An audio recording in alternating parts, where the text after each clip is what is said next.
ആരോ എഴുതിയ ഏതോ പുസ്തകം നോക്കി ആശുപത്രി വയറ്റാട്ടികളെന്നറിയപ്പെടുന്ന ഗൈനക്കോളജിസ്റ്റുകൾ പ്രസവിക്കാൻ കിടക്കുന്ന ഒരു സ്ത്രീയുടെ മനോവികാരമോ വേദനയോ അനുഭവിച്ചറിയാത്തതുകൊണ്ട് തന്നെ എവിടുന്നോ പഠിച്ച ഏതോ അറിവ് കൊണ്ട് അവിടെ കൊടുക്കുന്ന പല ആജ്ഞകളും അഭിപ്രായങ്ങളും കൃത്യമാകണമെന്നില്ല. അതുകൊണ്ട് തന്നെ കുറഞ്ഞത് ഒരു 5 or 10 ഒക്കെ പ്രസവിച്ച സ്ത്രീകൾ വേണം ആശുപത്രി വയറ്റാട്ടികളായി ഗൈനക്കോളജിസ്റ്റുകളായി വർക്ക് ചെയ്യാനെന്നുള്ള എൻ്റെ പേഴ്സണൽ ഒപ്പീനിയനാണ്. കൊള്ളാമല്ലോ കണ്ടുപിടുത്തം. ഇങ്ങനത്തെ ദിവ്യജ്ഞാനമൊക്കെ എവിടുന്ന് കിട്ടുന്നു?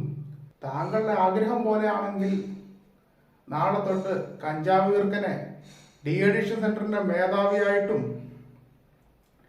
ചെങ്ങലപ്രാന്തിനെ സൈക്കാട്രിസ്റ്റായിട്ടും പീഡന വീരന്മാരെ മോട്ടിവേഷൻ സ്പീക്കർമാരായിട്ടും ഒക്കെ അങ്ങ് വിടാം. കശാപ്പുകാർക്ക് സർജന്റെ പദവിയും ഇത്രയും മഹത്തായ കണ്ടുപിടുത്തം നടത്തിയ താങ്കൾക്ക് ശാസ്ത്രജ്ഞന്റെ പദവിയും എത്രയും പെട്ടെന്ന് നൽകേണ്ടതാണ്.